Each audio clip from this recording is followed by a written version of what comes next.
ঠাকুর শ্রীরামকৃষ্ণ দক্ষিণেশ্বরে নরেন্দ্রাদি অন্তরঙ্গ অন্যান্য ভক্ত সঙ্গে তৃতীয় পরিচ্ছেদ। গুরু শিষ্য সংবাদ। গুহ্য কথা। সন্ধ্যা হইল। ফরাস কালী মন্দিরে ও রাধাকান্তের মন্দিরে অন্যান্য ঘরে আলো জ্বালিয়ে দিল। ঠাকুর ছোট্ট খাটটিতে বসিয়া জগন্মাতার চিন্তা ও তৎপরে ঈশ্বরের নাম করিতেছেন। ঘরে ধুনো দেওয়া হইয়াছে। কিয়ৎক্ষণ পরে 60 ঘণ্টা বাজিয়া উঠিল। কালীবাড়িতে আরতি হইতেছে। শুক্লা দশমী তিথি। চতুর্দিকে চাঁদের আলো। আরতির কিয়ৎক্ষণ পরে শ্রীরামকৃষ্ণ ছোট্ট খাটটিতে বসিয়া মণির সহিত একাকী নানা বিষয়ে কথা কহিতেছেন। মণি মেঝেতে বসিয়া। শ্রীরামকৃষ্ণ মণির প্রতি: নিষ্কাম কর্ম করবে। ঈশ্বর বিদ্যাসাগর যে কর্ম করে সে ভালো কাজ। নিষ্কাম কর্ম করবার চেষ্টা করে। মণি: আজ্ঞে হ্যাঁ। আচ্ছা, যেখানে কর্ম সেখানে কি ঈশ্বর পাওয়া যায়? রাম আর কাম কি একসঙ্গে হয়? হিন্দিতে একটা কথা সেদিন পড়লাম, যাহা রাম তাহা নাহি কাম, যাহা কাম তাহা নাহি রাম। শ্রীরামকৃষ্ণ উত্তর দিচ্ছেন, কর্ম সকলেই করে। তাঁর নাম গুণ করা এও কর্ম। সোহংবাদীদের আমি সেই, এই চিন্তাও কর্ম। নিঃশ্বাস ফেলা এও কর্ম। কর্মত্যাগ করবার জো নাই, তাই কর্ম করবে, কিন্তু ফল ঈশ্বরে সমর্পণ করবে। মণি: আজ্ঞা, যাতে অর্থ বেশি হয় এ চেষ্টা কি করতে পারি? শ্রীরামকৃষ্ণ: বিদ্যার সংসারে জন্য পারা যায়। বেশি উপায়ের চেষ্টা করবে, কিন্তু সৎ উপায়ে। উপার্জন করা উদ্দেশ্য নয়, ঈশ্বরের সেবা করাই উদ্দেশ্য। টাকাতে যদি ঈশ্বরের সেবা হয় তো সে টাকায় দোষ নাই। মণি: আজ্ঞা। পরিবারদের উপর কর্তব্য কতদিন? মণি জিজ্ঞাসা করছেন। শ্রীরামকৃষ্ণ: তাদের খাওয়া পড়ার কষ্ট না থাকে, কিন্তু সন্তান নিজের সামর্থ্য হলে আর তাদের ভার লবার দরকার নেই। পাখির ছানা খুঁটে খেতে শিখলে আবার মার কাছে খেতে এলে মা ঠক্কর মারে। মণি: কতদিন করতে হবে? শ্রীরামকৃষ্ণ উত্তর দিচ্ছেন, ফল লাভ হলে আর ফুল থাকে না। ঈশ্বর লাভ হলে আর কর্ম আর করতে হয় না, মনও লাগে না। মাতাল বেশি মদ খেয়ে হুঁশ হারাতে পারে না।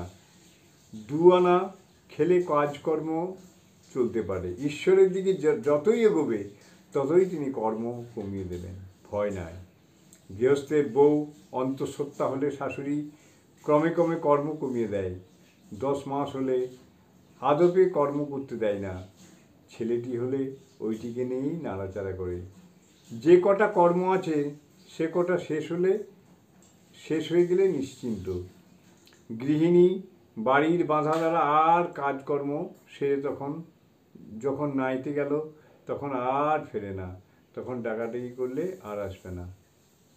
ঈশ্বর লাভ ও ঈশ্বর দর্শন কি? তো করা আছে ভাই।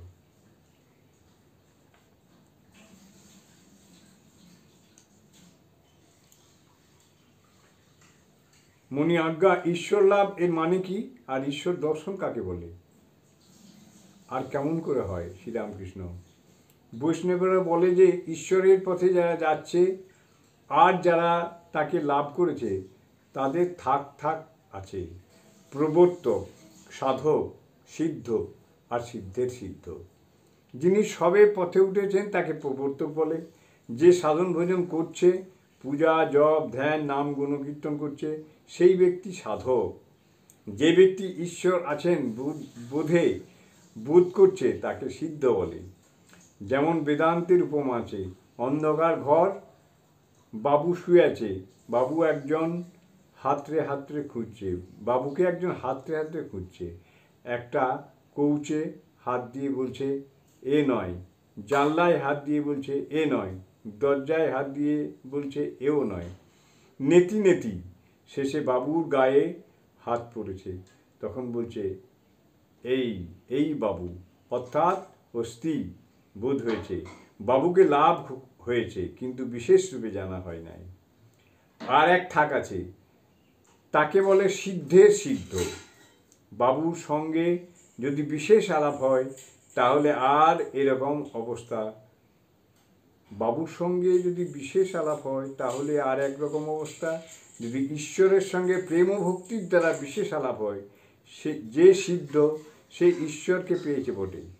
যিনি সিদ্ধের সিদ্ধ তিনি ঈশ্বরের সঙ্গে বিশেষ রূপে আলাপ করেছেন, কিন্তু তাকে লাভ করতে হলে একটা ভাব আশ্রয় করতে হয়, শান্ত, দাস্য, সখ্য, বাৎসল্য বা মধু। শান্ত ঋষিদের ছিল, তাদের অন্য কিছু ভোগ করবার বাসনা ছিল না। যেমন স্ত্রীর স্বামীতে নিষ্ঠা, সে জানে আমার প্রতি কন্দর্প। দাস্য, যেমন হনুমানের রামের কাজ করবার সময় সিংহতুল্য স্ত্রীরও দাস্য ভাব থাকে, স্বামীকে প্রাণপণে সেবা করে।